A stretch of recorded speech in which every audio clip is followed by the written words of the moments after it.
This is George Dionne of the Rock is George podcast, and this is a KNAC.com exclusive interview with solo artist and Murder Dolls frontman, Wednesday 13.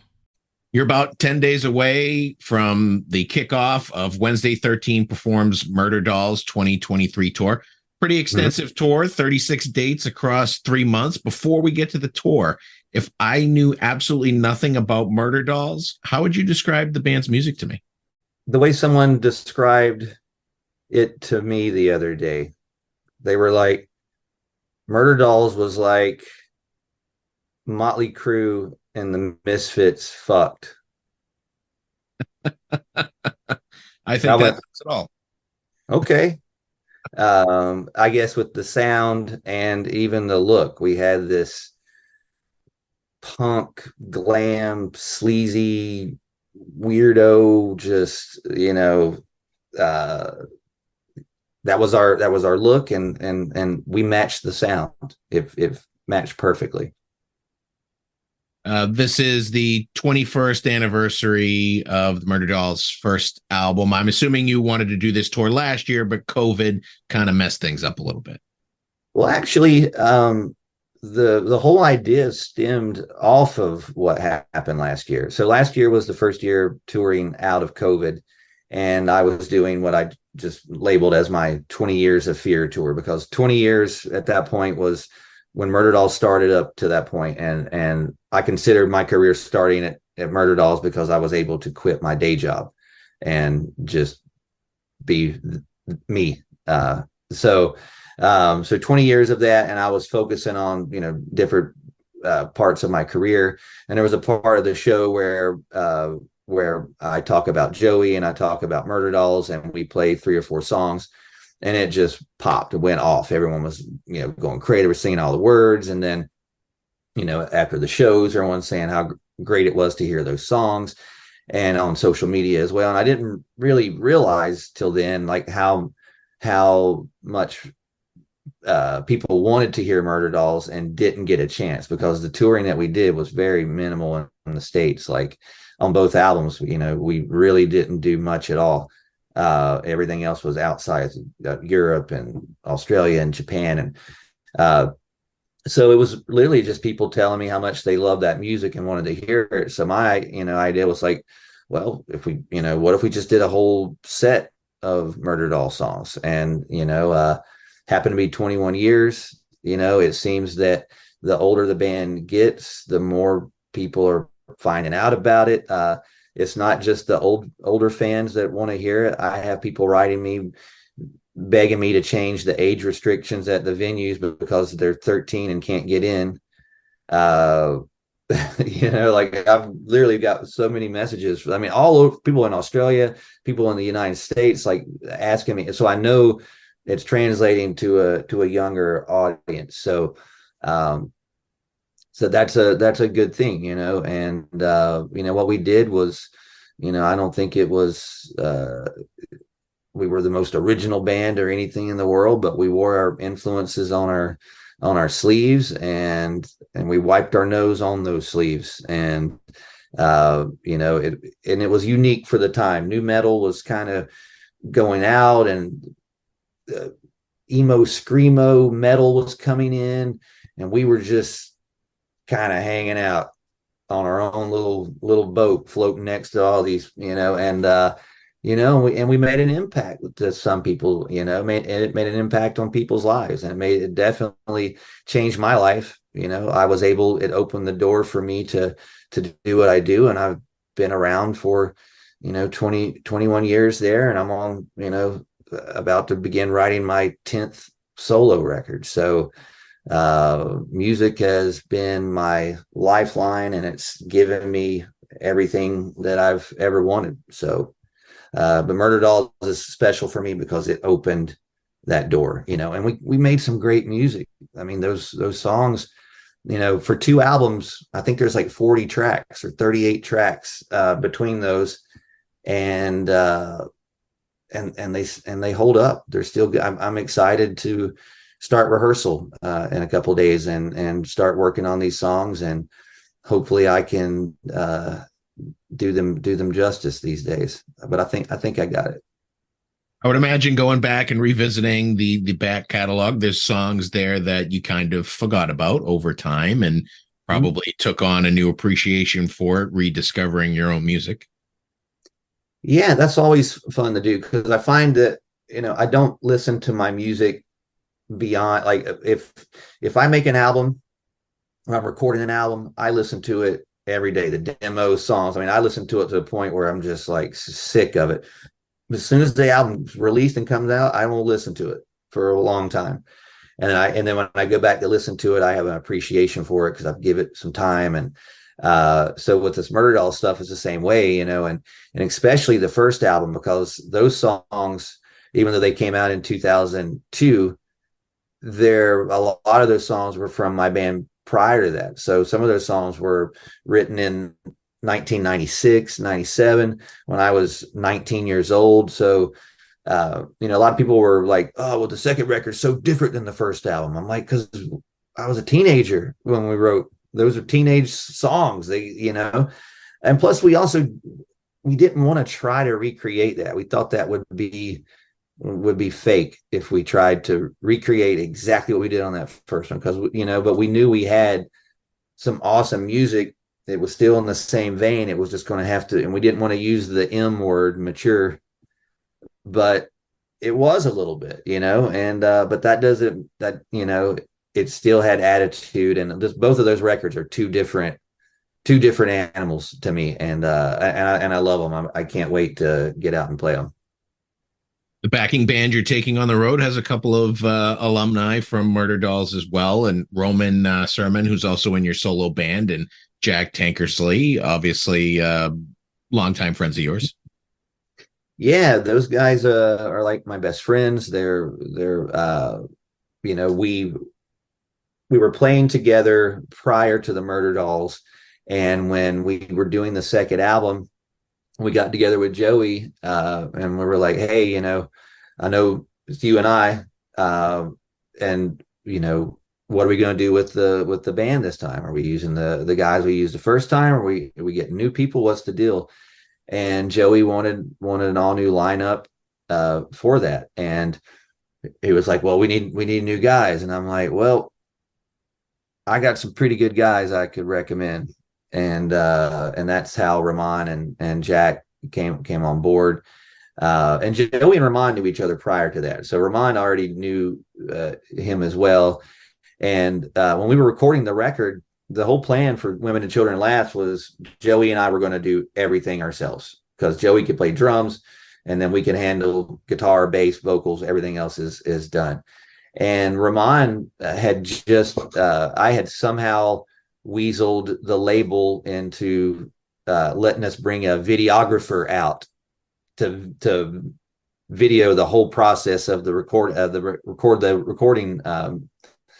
of the album. And so basically hired Ramon. I got this guy that can video. So basically just got my friend to come hang out.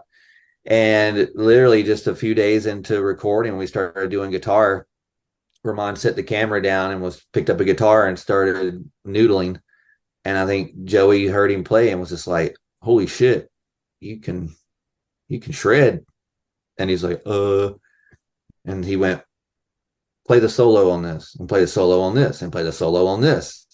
Hey, you're in the band." So it was like, so it fell in place. It wasn't to diss any of the past members. It just was, it was 8 years in between it.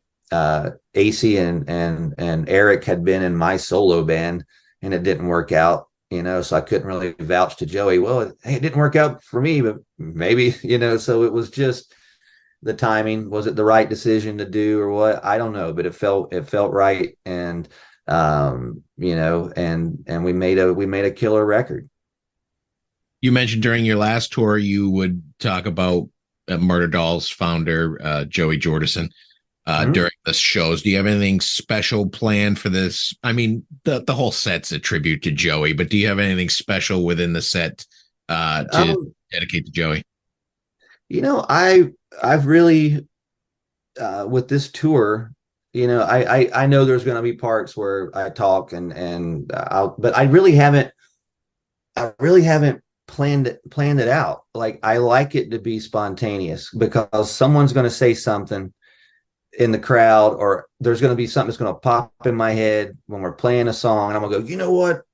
So I want the stories I tell. This is going to be like a storyteller's thing too. I want to be telling stories about everybody, and it's I'll be telling stories about Joey, Ben. I'll be telling about all of us. You know, there's some crazy stuff happen within the band, but I don't really have anything like perfectly planned out. We have our kick drums on the drum. We have one dedicated for Joey and one for Ben that's there every night that everybody can see. Um, but as far as like I want to keep it kind of spontaneous. That's what makes it fun. And that's what was fun about Murder Dolls. With Wednesday 13, I started doing tons of theatrics and props and masks and stuff. And the punk rock thing, I didn't get to do as much. I don't do as much with that. So to come back and do this, it's fun. It's I still get to do what it's fun to revisit it again. It's almost I realize now the difference between the two. Then there is a difference.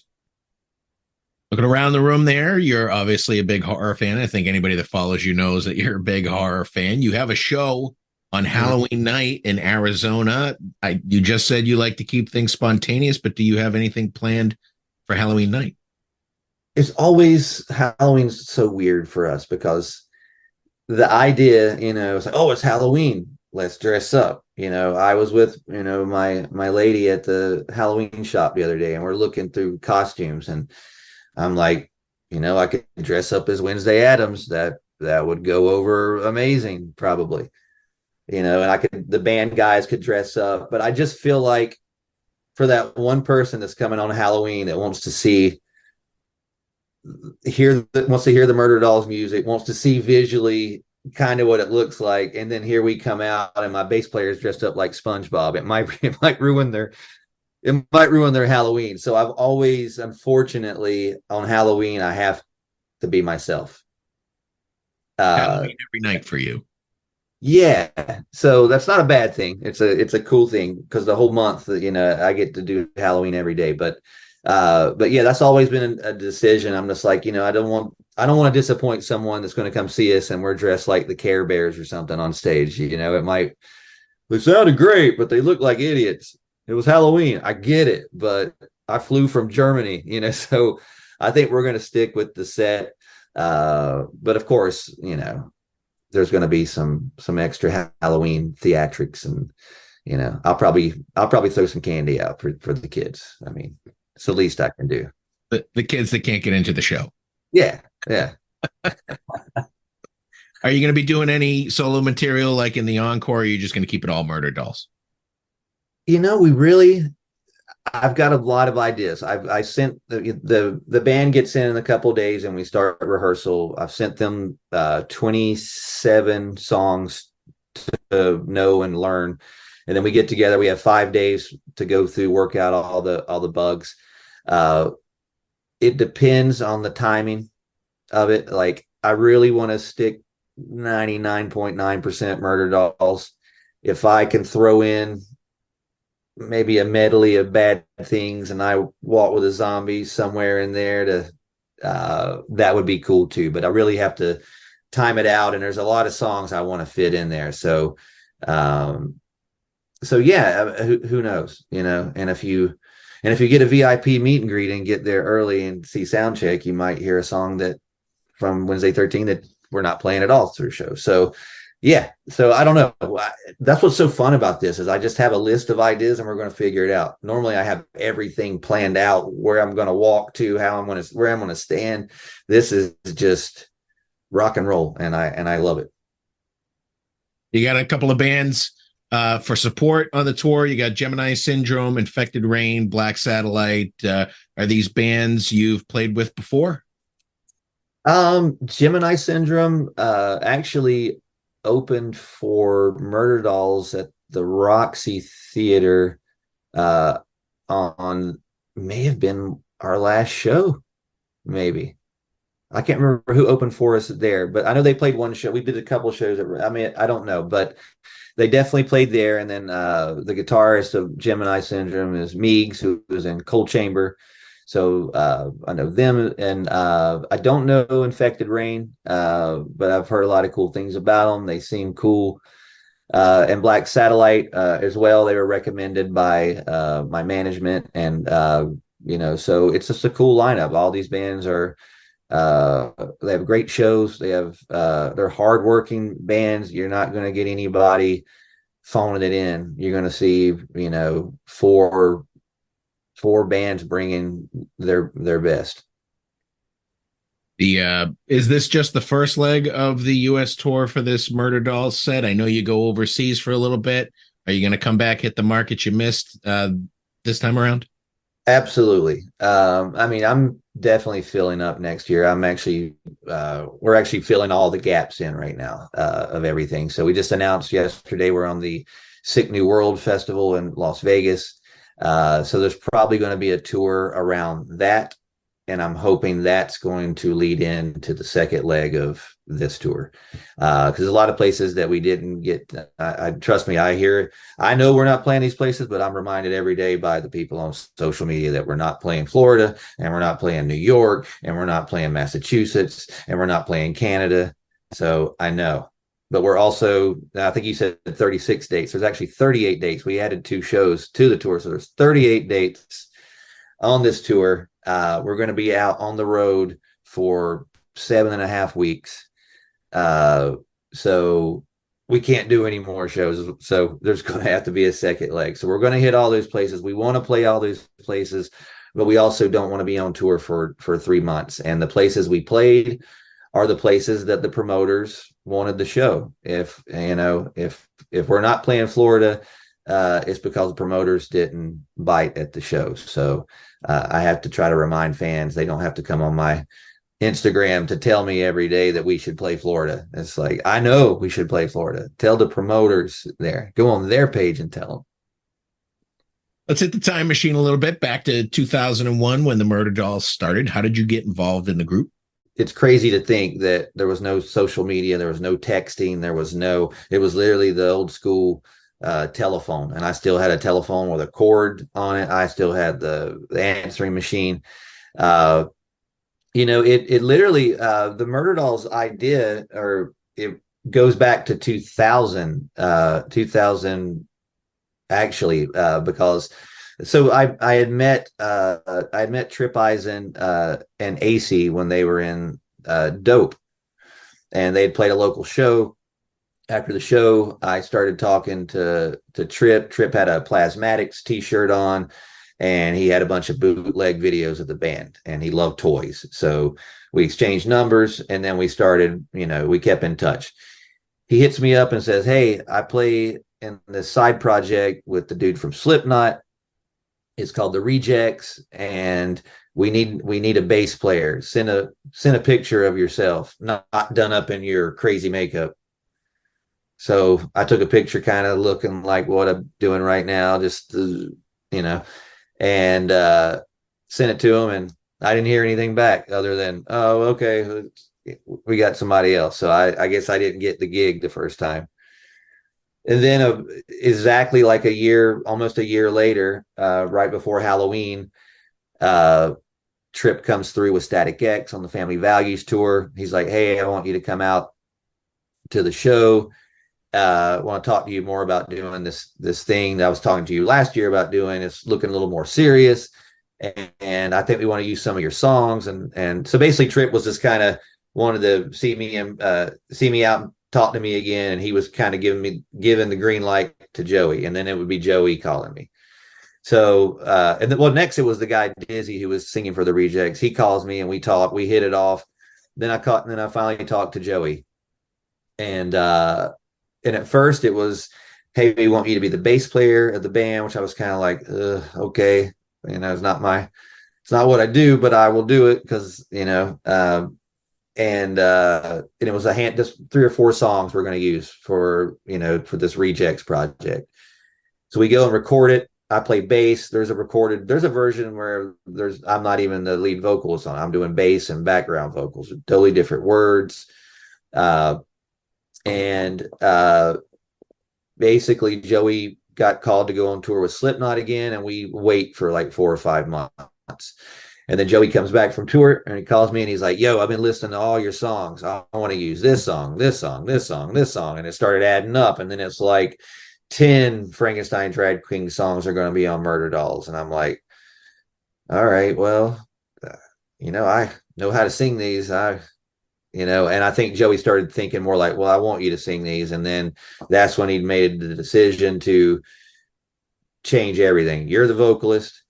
We're going to change it, call it Murder Dolls, and boom. And that literally happened so fast. Like it literally was so, and it happened so fast because Joey never knew what was going on with Slipknot. It was all, I got 2 months off. Let's go. Let's record. 2 months off. And then when Slipknot came off the road for that second album, I think they've said it in the press now, they were going to break up. They were all at war. And so that's why the side projects happened. And we didn't know much time we were going to have or what. So Murder Dolls comes out, Stone Sour comes out. I think even Clown put out a project. Everybody was doing stuff. And luckily Stone Sour was successful. Murder Dolls was successful in certain places. And then Slipknot came knocking again, third album. And we're cutting off all funds for your side projects. And that's so, okay. And then they went back to Slipknot. And instead of me going back to my day job, I was signed to Roadrunner. I went, yo, I got a solo record. You want to put it out? And there we go.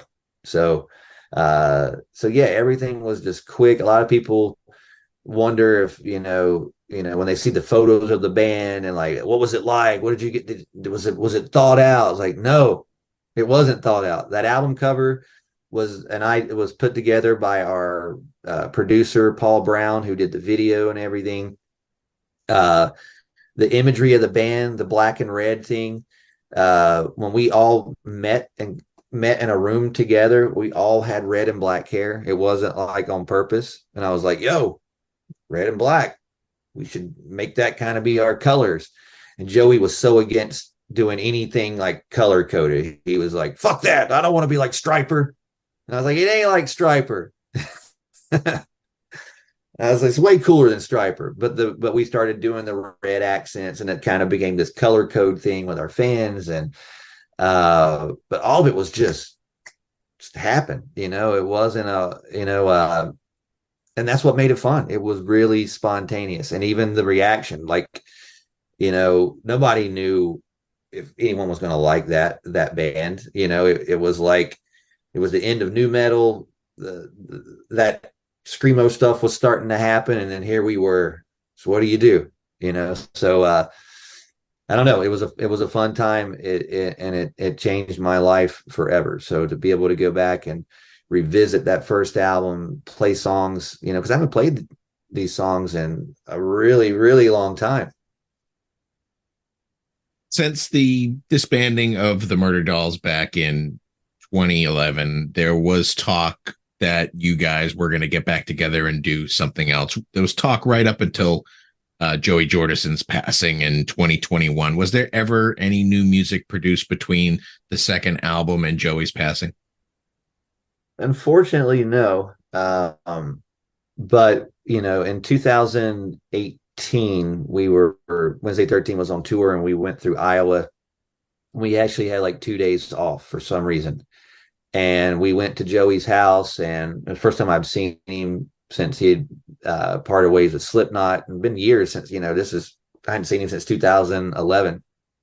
And we talked, we hugged, we had awesome food. It was just like when Joey and I when we would get back together, it was just instantly talking about the same movies, same dumb stuff. It's just like you do with an old friend, you just instantly click. And he was just like, thinking back on it, I want to kick myself because he's not here anymore. And I wish I would have acted on it. But he was like, that day at his house, he's like, I want to do Murder Dolls again. We got to do it. We got to do it. I want to do it right now. And I was like, I can't do it right this second. I was like, I got to do this. I'm doing this new album. I'd already started working. So it was just, and I feel like, cause it seemed like he was excited about it to do it right then. And then I kind of kept him waiting. And then I came back to him right at the very beginning of the pandemic and was like, yo, looks like the world's shutting down. You want to work on a new album and do this? And he came back and was like, he's like, that sounds cool, man. I got a couple things I'm working on. I'll get back to you. And then, the world just kept changing. Everyone started doing their own thing. I started working on Horrifier. And then about a month before his passing, like 10:30 in the morning, I get a text from Joey, and he's sending me a video. He's watching Texas Chainsaw Massacre, and that was like our movie. That's like our horror movie. The Jerk with Steve Martin and Texas Chainsaw Massacre is our two movies, and The Hitchhiker. Always, I was always quoting The Hitchhiker from Texas Chainsaw Massacre, and there's a part in the movie where he pulls a knife out and he's like, I have this knife. I got this knife. And I used to always say that. And we did it on a video. And then it became like this thing with our fans. They were holding up signs at the shows going, I have this knife. And it became our little thing. And he texted me and he sent me a video of him watching The Hitchhiker with the knife. And he writes, I have this knife. We should write that on the next album. And I was like, yeah. So I have to write that song now. So that will be on the next Wednesday 13th. I have this knife. And actually, I'm having the Hitchhiker from Texas Chainsaw Massacre at my show in Dallas. He's my special guest. So hopefully, if I record this song, I'll have him on that song. Well, those are all the questions I have for you today. Wednesday 13 performs Murder Dolls 2023 tour. Kicks off October 20th. Runs through December in the U.S., heads overseas. Then you're jumping on the bill with Cradle of Filth. And then you're going to come back to the U.S. and give us a second leg. I wish you the best of luck with everything. Hopefully we get to see this particular set over here in Massachusetts. I'm one of the ones that complained on your Instagram page. Oh, well, shit. Well, that is one of the places that we love to play. It just didn't work out on that time, but you're definitely going to get a Massachusetts show with that. That's our favorite. That's one of the only places like Northeast that we do good. Everything else, it costs us a fortune to get there. So we will absolutely get there for sure. All right, man. Had a great time talking to you about the Murder Dolls and wish you the best of luck with it. Thank you, buddy.